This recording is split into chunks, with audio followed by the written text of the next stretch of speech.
Olá, ouvintes da Cultura Online Brasil, este é mais um programa Agora José, um programa que discute a educação direto dos nossos estúdios em Guarulhos, com transmissão para a Cultura Online Brasil, em São José dos Campos e para a Rádio Internacional Lusófona, direto de Portugal.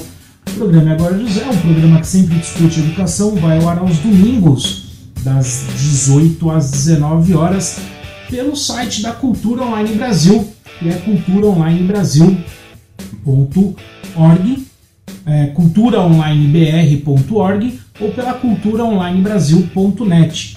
E no nosso programa de hoje nós vamos discutir o novo Ministério da Educação.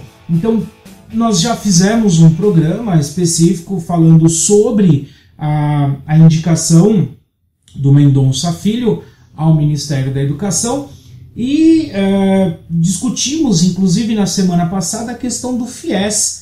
Né? Então, esse já é o terceiro programa que nós dedicamos a esse novo ministro da Educação, Mendonça Filho. O primeiro programa trata sobre quem é Mendonça Filho, né? Quais são as propostas dele para a educação. No programa da semana passada nós tratamos muito sobre o FIES e o ProUni. Você pode acompanhar inclusive no nosso canal do YouTube. E esta semana nós vamos atualizar o que aconteceu com o Ministério da Educação, como ele está compondo esses novos integrantes do Ministério da Educação. Bom, e para a gente começar, nós vamos dar início à discussão com uma polêmica que surgiu essa semana, que o ministro da Educação recebeu o ator, o Alexandre Frota, e o grupo dos revoltados online para discutir sobre a educação. Então, de antemão, independente de qualquer coisa, independente de qualquer convicção ideológica ou principalmente moral, eu quero deixar bem claro que para mim pouco importa se o Alexandre Frota fez filme pornô, fez comédia, fez drama, fez ação. Para mim isso não interessa, tá? Eu o vejo como um ator, como qualquer outro que tem defeitos e que tem qualidades. Mas a minha discussão aqui, o foco vai ser na educação. Tá? Não me importa se o Mendonça Filho recebeu o Alexandre Frota, o Gustavo Mendes, o Papa ou o Bispo. O que me interessa são as propostas dele para a educação, aí sim, do ponto de vista ideológico, o que está por trás disso. Então, primeiro, vamos discutir sobre essa questão do recebimento aí do Alexandre Frota e do pessoal do Revoltados Online, o que está rolando, o que aconteceu. Bom, então vamos lá. O ministro da Educação, o Mendonça Filho, ele recebeu na quinta-feira, dia 25, o apresentador, ex-ator, ator, enfim, o Alexandre Frota, e 4 integrantes do grupo Revoltados Online, que é o grupo que apoiou o impeachment da presidente. Uma foto de encontro foi divulgada pelo próprio Alexandre Frota nas redes sociais, e aí ele diz o seguinte: estive com o ministro da Educação hoje e pude colocar algumas ideias para ajudar um país que eu amo, escreveu no seu perfil do Instagram. Até aí, sem problema nenhum, né? Afinal de contas, é uma figura pública, é um ator, enfim, ele pode ter ideias para a educação. Como não? Qual o problema? Né? Vamos lá. Aí um vídeo postado no Facebook do Revoltados Online afirma que entregaram ao ministro uma pauta com sugestões para a área. Entre elas está o projeto Escola Sem Partido, e é aí que vai começar a nossa discussão, que defende o fim do que os idealizadores da proposta chamam de doutrinação ideológica. Então vamos discutir um pouco mais sobre isso. A questão dessa doutrinação ideológica, do movimento Escola Sem Partido, isso tem contaminado o país inteiro. Nós já fizemos algumas discussões, nós já trouxemos algumas reflexões a respeito desse programa. Isso está disponível no nosso canal do YouTube, do programa Agora José. E esses projetos de lei estão tramitando no Congresso Nacional em várias câmaras municipais e assembleias legislativas pelo país.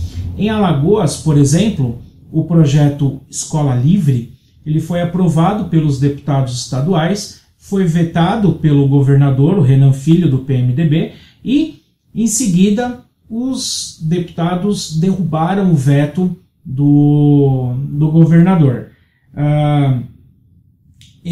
Essa lei obriga os professores a serem neutros, entre aspas, né, em sala de aula, e proíbe de doutrinar e induzir alunos em assuntos políticos, religiosos, ideológicos, sob pena até de demissão. Outro projeto, o primeiro projeto que nós discutimos sobre esse assunto, ele que vem de um deputado federal do Rio Grande do Norte, tem um vídeo específico discutindo sobre isso. Nesse projeto previa inclusive a prisão de professores que discutissem sobre política na escola.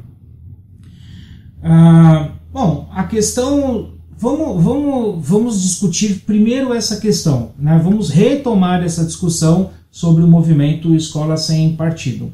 Para isso, eu vou me basear no próprio vídeo divulgado pelo movimento dos revoltados online, que você pode acompanhar no próprio site deles, e nós vamos reproduzir aqui. Então, o que eles dizem é o seguinte: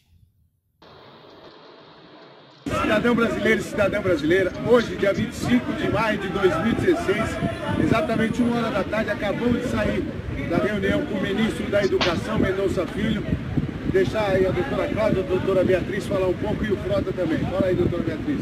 Bom, foi ótimo esse encontro, a gente recebeu muito bem, ele já conhece a gente há muito tempo. Vem mais perto um pouquinho. O áudio vai ficar ruim. Nós trouxemos as reivindicações das ruas, dos 7 milhões de brasileiros que foram às ruas para o ministro Mendonça Filho. E aí, Frota? Na verdade, nós viemos aqui também, entre outras coisas, apresentar uma pauta muito grande para a educação, né? Mostrar que o nosso apoio é um apoio real ao ministro Mendonça, né? Eu acho que é de extrema importância que nesse momento ele possa contar com o apoio das ruas, sim, né? Então ele nos recebeu numa audiência onde, além dessas pautas, nós expressamos a ele o quanto nós estaremos apoiando, né, a educação junto ao ministério dele, e deixamos com ele, protocolamos aqui uma grande pauta, né, elaborada por todos nós e por outras pessoas dos Revoltados Online, e eu tenho certeza que ele apreciou na mesa isso e vai colocar em prática algumas coisas que nós chamamos a atenção dele em relação a isso. Doutora Cláudia? O nosso pedido é encaminhar isso diretamente ao presidente em exercício. Ao Temer, será encaminhada essa pauta ao Temer. O documento está aqui, o doutor Júlio é que está filmando, então depois a gente pega um pouquinho, eu passo ali, ele acaba falando. O documento está aqui, está protocolado, isso é para ser entregue pro ministro. Pro presidente em exercício. Agora é o Frota que está filmando, agora ferrou. Vai lá, doutor Júlio, fala. Não, e é só para dizer o seguinte, ele nos recebeu muito bem, e essa pauta é muito importante porque a gente precisa ter educação nesse país. E isso é o mais importante que a gente tem. Nós deixamos muito claro para ele que todos os brasileiros que foram às ruas apoiam o projeto Escola Sem Partido, que é para a gente exatamente tirar a doutrinação ideológica das escolas. Ninguém mais quer isso. Em 13 anos, o PT destruiu a educação desse país. Vamos resgatar a educação. Bom, estamos fazendo o nosso trabalho em prol do Brasil, não estamos parados. Como diz o Frota, nós já temos o protocolo também na Polícia Militar do Estado de São Paulo. Vamos ter aqui em Brasília também, para o próximo manifesto público. Lá vem o Frota, ele faz as mexidinhas dele, olha lá. Ele como cameraman não está muito legal. Mas, realmente o próximo manifesto público, mega manifesto, vamos protocolar aqui também em Brasília, que a doutora Beatriz vai providenciar isso. Minas Gerais, também com a Marcela lá em Minas, em vários outros estados, no Rio, com o Rodrigo Garcia, e em vários estados nós vamos protocolar para um mega manifesto sapo barbudo, Lula na cadeia. Esse é o nosso foco principal, Lula na cadeia. Nós vamos lutar contra tudo que impeça que o Lula vá lá para o Sérgio Moro e seja devidamente encarcerado. Juntos somos mais fortes e com Deus na nossa frente somos imbatíveis. Tamo junto. Abraço. Abraço. Valeu. Bom, então você observa aí, né, palavras deles, o nosso foco principal é Lula na cadeia, né? Isso para mim não me importa no que se refere à educação, né? Se eles foram pedir para o Mendonça Filho para que o Lula vá para a cadeia, foram consultar o ministro errado. Mas a doutrinação nas escolas. Até agora eu não entendi muito bem, eu já vi vários vídeos, já li um monte de coisas sobre isso, principalmente dos grupos ligados a esses movimentos, que falam da doutrinação ideológica nas escolas. O que é essa doutrinação ideológica? Discutir sobre para que serve um partido político. Qual é a função do poder executivo, legislativo, judiciário? O que é uma lei? Como essa lei é votada? Como essa lei é criada? Como essa lei é modificada? Isso seria doutrinação ideológica? Claro que a gente precisa combater os excessos, essa é a minha opinião. A gente precisa combater os excessos. O que são os excessos? É você realmente ir lá diante da turma e pregar a palavra, né? Seja ela da direita ou da esquerda, seja ela você pregar, aí sim, aí a gente está falando de doutrinação. Mas esses movimentos, por exemplo, eu não sei exatamente em que eles se baseiam, se são em traumas pessoais ou se são em pesquisas sobre o tema. Discutir problemas sociais, discutir problemas ideológicos, concepções ideológicas, isso é doutrinação ideológica? O fato de eu fazer uma análise sobre uma política pública, seja ela da direita e da esquerda, isso é doutrinação ideológica? Então, e olha, observa que todas as vezes que esse grupo vem à mídia, toda vez que esse grupo se coloca, eles tratam da doutrinação ideológica como um crime. Eles entendem que a doutrinação ideológica de você pregar em sala de aula é um crime. Então vamos lá, vamos recorrer à Constituição, à LDB e ao Estatuto da Criança e do Adolescente.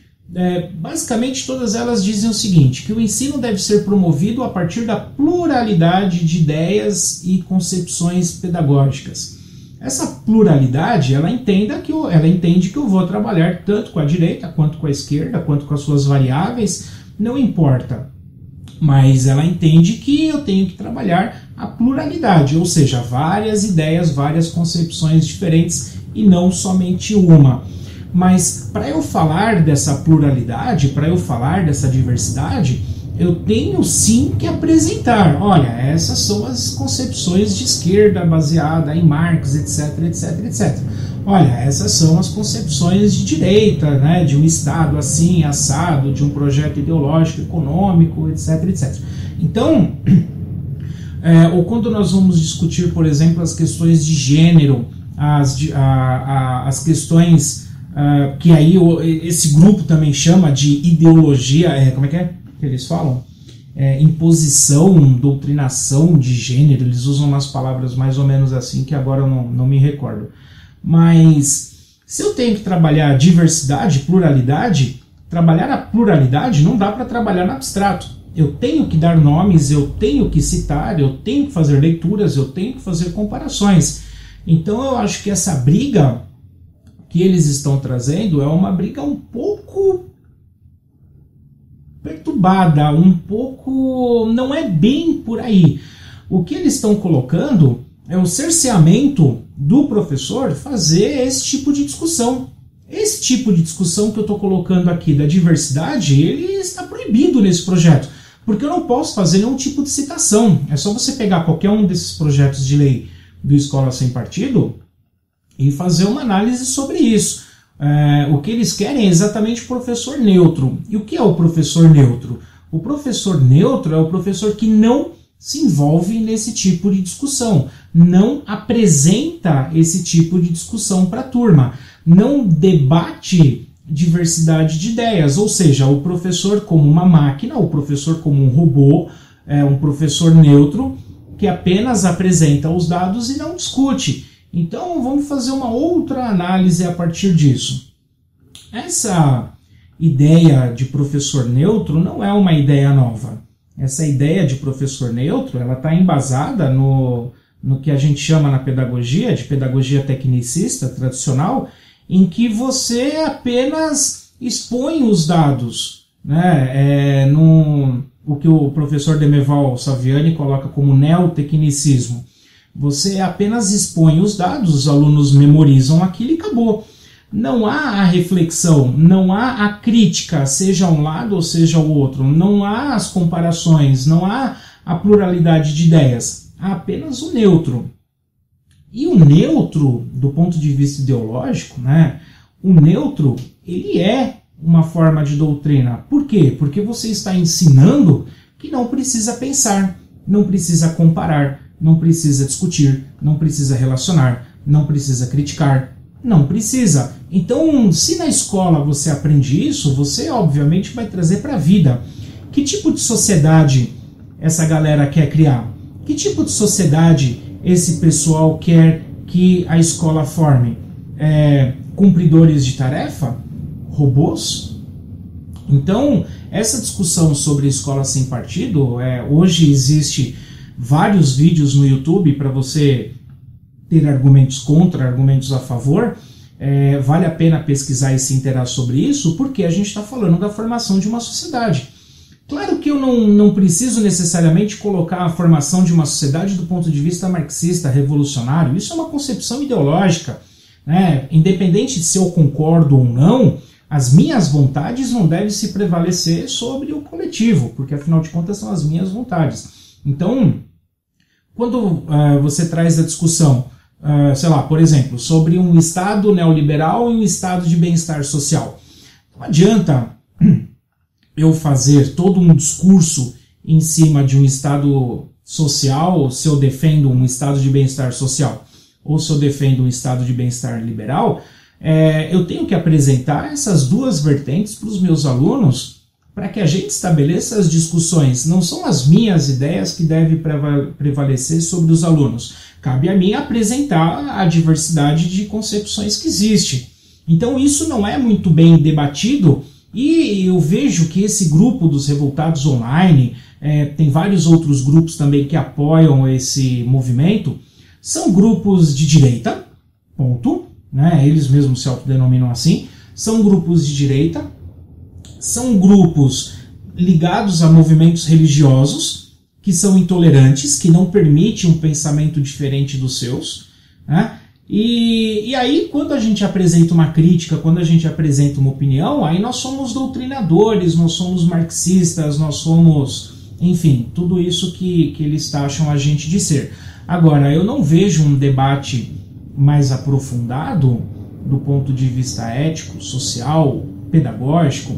Eu não vejo um debate aprofundado, inclusive está aqui aberto o canal, adoraria ter um deles aqui ao meu lado para que a gente pudesse discutir e colocar limpo essas ideias, colocar limpo o que eles realmente pensam sobre o Escola Sem Partido e poder, sem cortes e censura, discutir isso de uma forma bem aprofundada. Eu, sem duvidar da capacidade intelectual de ninguém, mas eu duvido que o Frota tenha uma reflexão por trás disso. Afinal de contas, bem ou mal, quer queira ou não, quer você concorde ou não, o Frota tem uma vivência, sobretudo no meio artístico. Ele vive, convive com essa diversidade, né? Eu me nego a acreditar que ele pense uma bobagem dessa. Ele até pode ter uma boa opinião, ou uma boa opinião não, ele até pode ter uma boa intenção, né? Achar que está fazendo algo correto, mas não é bem por aí não. Eu recomendaria ele se apropriar um pouco mais desse debate, dessa discussão, para não defender uma bandeira que possa se arrepender no futuro, né? Porque essa questão é muito mais séria do que propriamente isso. Então, piadas à parte, eu não tenho absolutamente nada a ver se o o ministro Mendonça Filho recebeu Frota, recebeu, enfim, recebeu Revoltados Online, claro, ele tem que receber todo mundo, e não somente um lado da moeda, tá? Que aí a gente parte para uma outra discussão, que foi a discussão que eu já fiz no programa da semana passada. A gente tem que tomar cuidado com um governo que se instala e um governo que tem uma forte tendência a ser teológico e tecnicista, né, tradicional, conservador, tá? E não um governo que preze pela pluralidade de ideias. A pluralidade de ideias, ela só existe nesse contexto se você pensar igual a mim. E não é bem assim que deveria funcionar. Bom, seguindo ainda as discussões sobre o MEC, o que o Mendonça Filho tem feito é pego da ala do PSDB o conjunto de educadores, intelectuais, enfim, palpiteiros de educação para trazer para o MEC. Ainda que o Mendonça Filho não seja do PSDB, né, ele está trazendo todo o pessoal desse partido, do PSDB. E aí nós temos aqui, por exemplo, a Maria Helena Guimarães de Castro e a Maria Inês Fini, que são daqui do estado de São Paulo. Esses nomes ligados ao setor da educação do PSDB, elas estão assumindo a Secretaria Executiva de Educação e a presidência do INEP. As duas já atuaram junto no INEP durante o governo do Fernando Henrique Cardoso e na Secretaria de Educação de São Paulo. O que acontece? Agora nós vamos ter uma baita de uma mudança, né? Já que nós tivemos 13 anos de uma vertente ideológica, essa vertente ideológica ela vai ser quebrada e vai para outro lado totalmente oposto. Como, por exemplo, aqui em São Paulo, né, o governo que elas representaram foi aquele que colocou o sistema de bonificação para os professores a partir do resultado dos seus alunos, que é uma questão para ser amplamente discutida também. Afinal de contas, isso foi baseado nas experiências em Nova York. E Nova York, quase uma década depois dessa experiência, eles chegaram ao resultado de que essa bonificação pelos resultados não influenciaram nos resultados, né? Muito pelo contrário, em vários lugares houve até queda do rendimento dos alunos, porque atrelaram ao rendimento dos alunos um sistema de bonificação como se fosse um incentivo aos professores para que trabalhassem mais ou algo do gênero. Mas na prática, esses resultados em Nova York mostraram que não é bem assim. E aqui no Brasil, várias discussões, várias pesquisas também apontam nesse sentido. Agora, uma experiência que está dando errado num estado vai trazer essa experiência agora para todo o país? Antes que alguém me corrija e diga, mas 2016 o IDESP do estado de São Paulo foi o mais alto de todos os tempos. Há uma tremenda controvérsia com relação a isso. Tá? Afinal de contas, esse IDESP do estado de São Paulo, desse ano, ele é altamente questionável. A gente pode abrir uma discussão só sobre isso, mas ele é altamente questionável. Afinal de contas, o ano passado foi um ano cheio de problemas aí para o governador, como a greve dos professores de 92 dias, escolas ocupadas, boicote ao Saresp, escolas que não fizeram o Saresp e aí tiveram o seu bônus, tiveram o seu IDESP aumentado. Então isso não está muito bem explicado e também não tem ninguém pesquisando sobre isso, não tem ninguém apurando esses dados. Tá? Então não venha me dizer que os dados publicados em 2016 referente a 2015 são os melhores de toda a história, porque essa conversa não vai rolar não. E aí agora eles vão levar provavelmente, né, isso é uma proposição minha, eles vão levar isso para o país inteiro, sabe-se lá como. Né?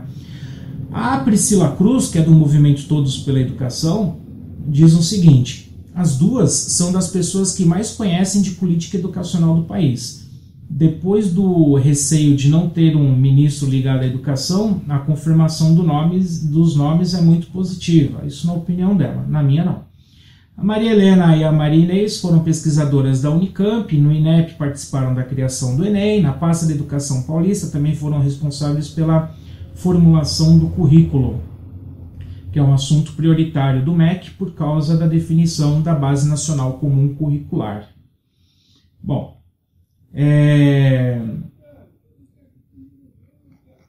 além delas duas, também vem o secretário de Estado do Amazonas, Rocieli Soares da Silva, que vai comandar a Secretaria de Educação Básica. Desde o início da semana, o MEC procurava para o cargo um profissional que contasse com experiência como a do secretário de Educação. Então, o nobre Rocieli Soares da Silva, ele foi convidado e a confirmação dependeria de ajustes entre ele e o governador do Amazonas, o José Melo de Oliveira, que é do PROS.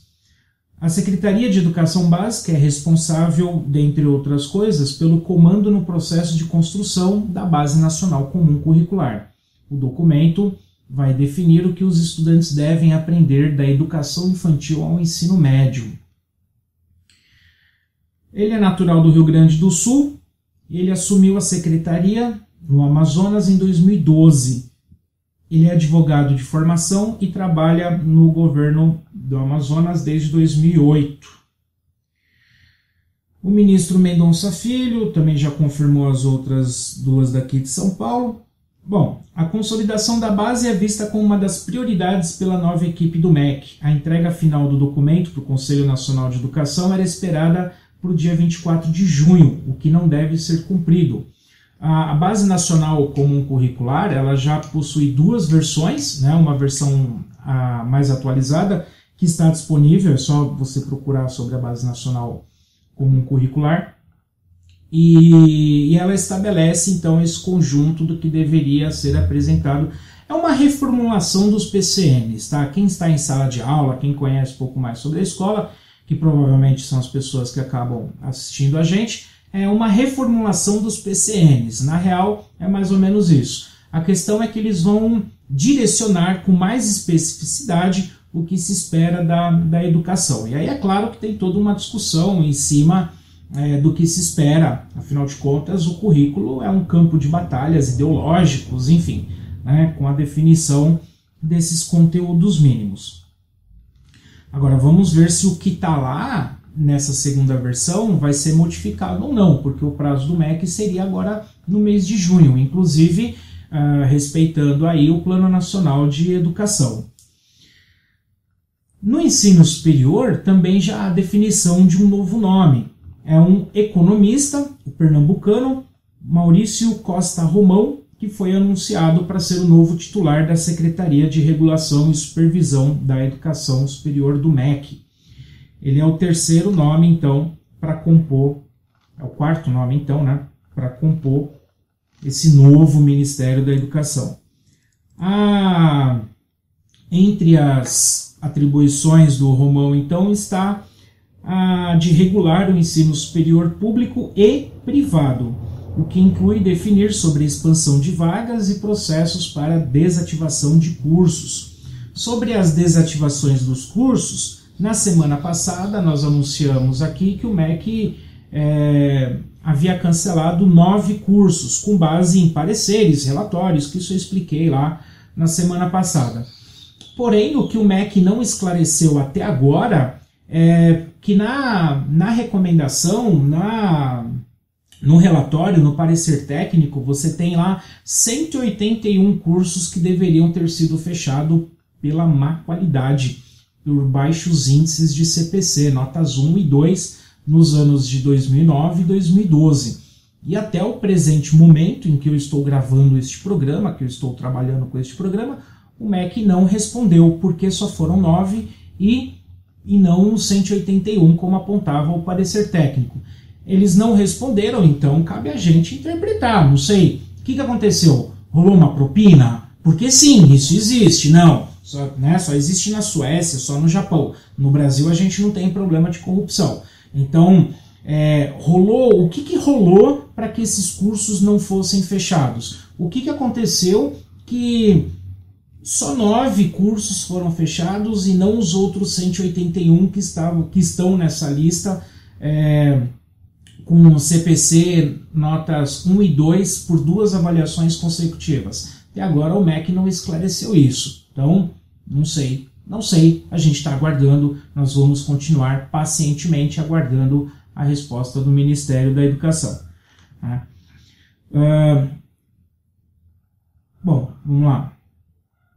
Romão tem uma ligação fortíssima com a Ser Educacional. A Ser Educacional é um dos maiores grupos privados de educação superior no país. O economista aparece como consultor do Instituto de Pesquisa Maurício de Nassau, que faz parte do grupo. Em texto no site do Instituto, publicado dia 5 de maio, ele ainda aparece como consultor do Instituto. A SER, da qual ele faz parte, é uma das 4 instituições de ensino privado com ações na Bolsa de Valores. O fundador e sócio majoritário do grupo, ele preside a Associação Brasileira de Mantenedores do Ensino Superior, que representa o setor privado do ensino superior. O Romão Filho foi secretário de Administração e Reforma do Governo de Pernambuco e secretário adjunto de Planejamento da Prefeitura de Recife, entre outros cargos públicos. Bom, o que esperar disso? É aquela grande discussão que nós fizemos no programa da semana retrasada. Esse governo, o MEC propriamente dito e o próprio Mendonça Filho, eles vêm de uma concepção liberal. Essa concepção liberal, do ponto de vista econômico, ela repassa o dinheiro público para iniciativa privada. O que, dentro de uma concepção liberal, tudo bem, vamos lá. Agora, o grande questionamento nosso, pelo menos o meu grande questionamento, é esse. Ora, como que eu, que sou representante das universidades privadas, vou favorecer a educação pública? Como que eu, que sou detentor desse dinheiro, vou distribuir o dinheiro para a iniciativa privada sem que haja o controle? Centenas de cursos ruins pelo Brasil e cursos que são financiados com dinheiro público, com dinheiro dos nossos impostos. Então, acho que não é bem por aí. O MEC tem que ter, sim, se é para a gente trabalhar dentro de uma concepção liberal, independente de eu concordar ou não, mas essa concepção ela tem que ser, sim, bem regulamentada, ela tem que ser bem séria. E não a gente continuar pagando FIES, Pronatec, ProUni, o que seja, para cursos que só estão dando diploma, como a gente discutiu na semana passada, que é essa geração do diploma que sai de uma faculdade sem saber ler e escrever, o básico. Agora, nessa linha do Pronatec, do financiamento dos cursos e tal, que aliás isso é indiferente de partido, tá? Vamos lá. Independente de ser o partido que nós temos, seja o PT, o PMDB, o PSDB, o PQP, que seja, todos eles fizeram e estão fazendo, tanto na saúde quanto na educação, esse tipo de repasse de verba. Então não é essa a discussão. Agora, o MEC anunciou que mesmo sem orçamento, o MEC nega a suspensão do Pronatec para 2016. O Ministério da Educação divulgou na segunda-feira, dia 23, uma nota em que nega que haverá a suspensão do Pronatec, mesmo que a pasta não conte atualmente com orçamento para a política. O ministro confirma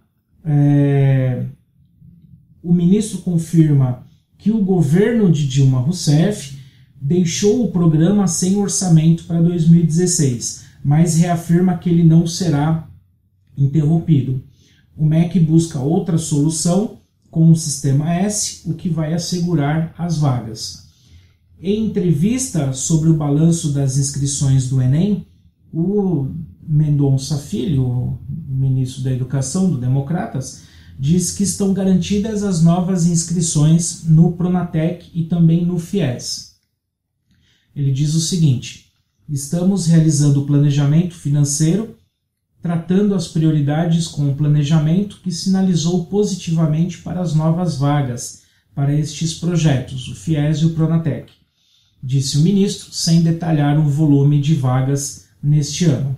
Haverá preservação de programas e novas vagas para o FIES e o Pronatec. O ministro ele já havia na semana passada garantido a continuidade dos 2 programas.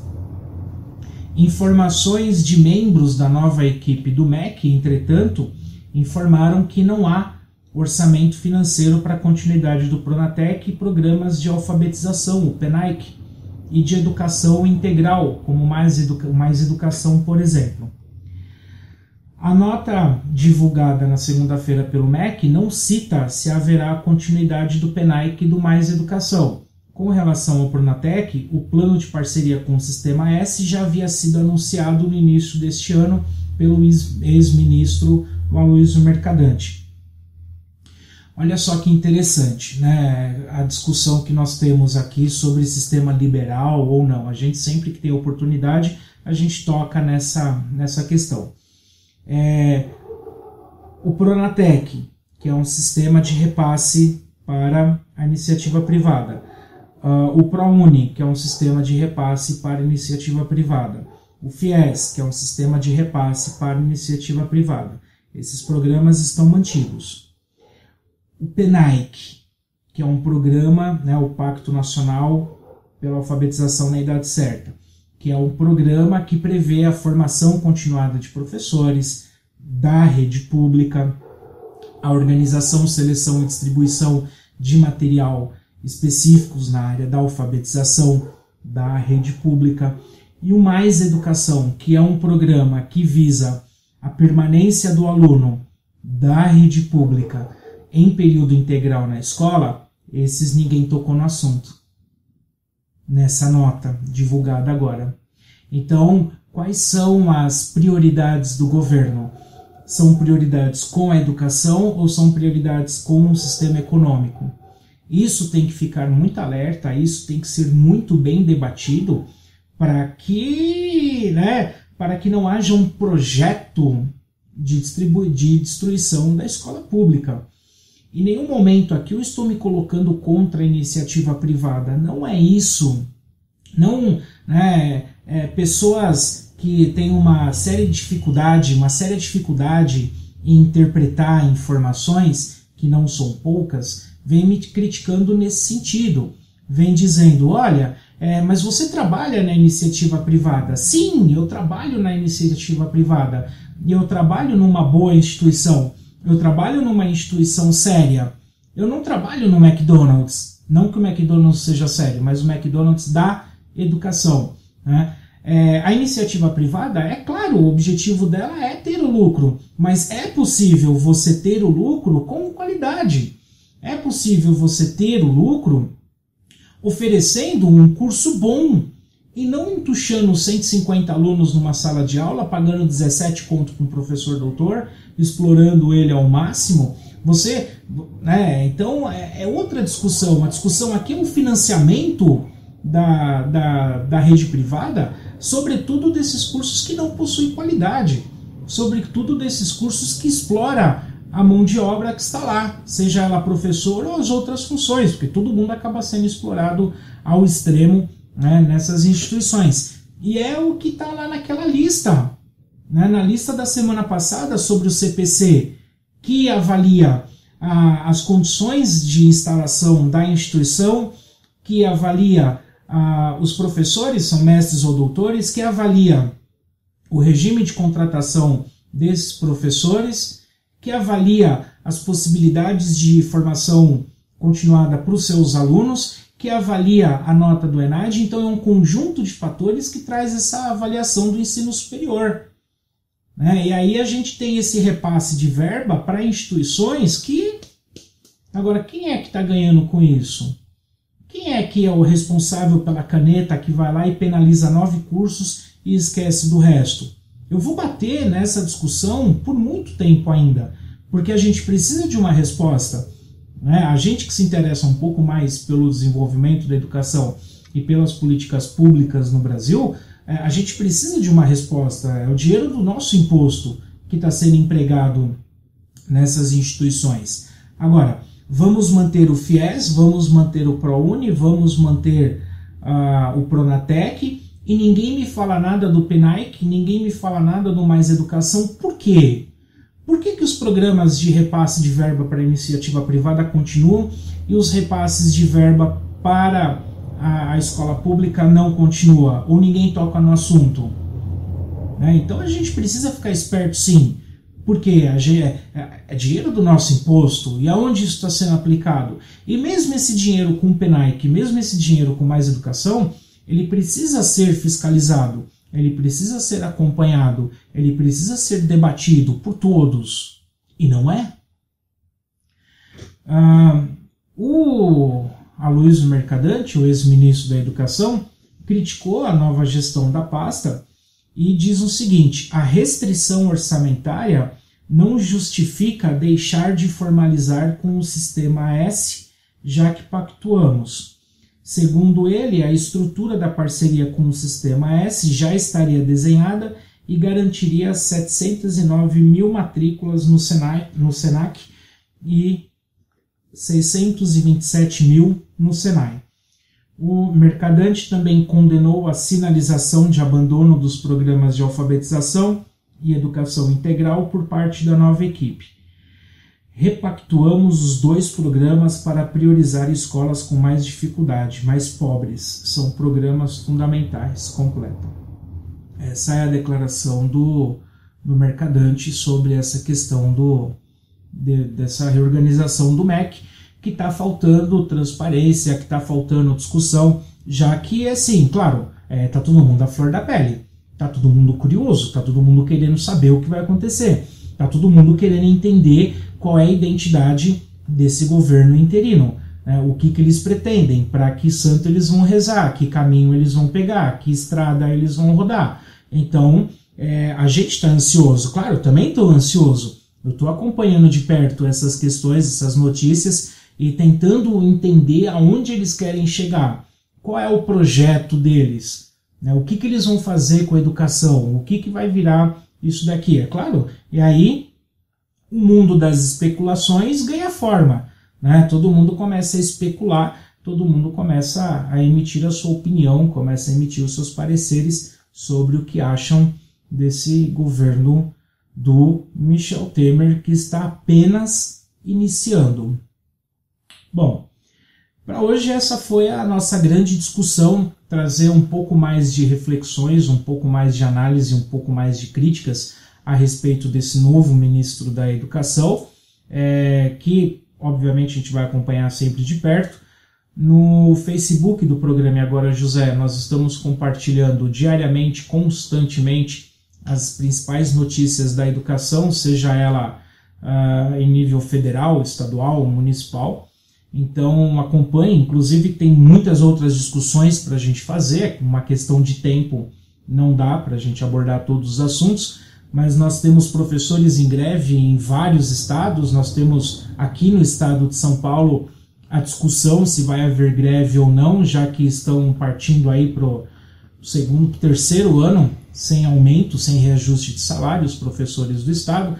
A máfia da merenda continua aqui no estado de São Paulo, agora parece que criaram aprovaram a CPI da merenda em São Paulo, mas uma CPI ampla e não uma CPI restrita, e isso, claro, acaba dificultando as investigações. Vamos ver no que isso vai dar. Acompanhem, então, pelo Facebook do programa Agora José, as notícias da educação. E no nosso canal do Facebook, você tem aqui várias discussões sobre diferentes temas da educação, sempre pautado pelas notícias. A partir das notícias, a gente traz a nossa reflexão. Para você acompanhar direto pela Cultura Online Brasil, o programa vai ao ar das 18 às 19 horas aos domingos. E logo após o programa Agora José, vem às 20 horas o programa Noites de Domingo, com a apresentação e edição do jornalista Felipe de Souza, ele que é o nosso editor-chefe responsável pela Cultura Online Brasil. E é claro, na programação da Cultura Online Brasil, você tem vários programas ao longo da semana que você pode acompanhar, diferentes notícias, diferentes opiniões, diferentes críticas, né? Ao longo de toda a semana você tem uma grande equipe de voluntários e colaboradores que contribui para que exista a Cultura Online Brasil, sob a supervisão e o total apoio e incentivo do Felipe de Souza. Você tem lá o L'Oreal Rocha, ele que é professor, o Manuel Gandra, ele que também é professor, Samuel Batista, que é especialista em síndrome de Down. Nós temos um programa só para discutir a inclusão, né, que vai ao ar de terça-feira às 20 horas pela Cultura Online Brasil, só na área, discutindo só notícias, só informações sobre inclusão.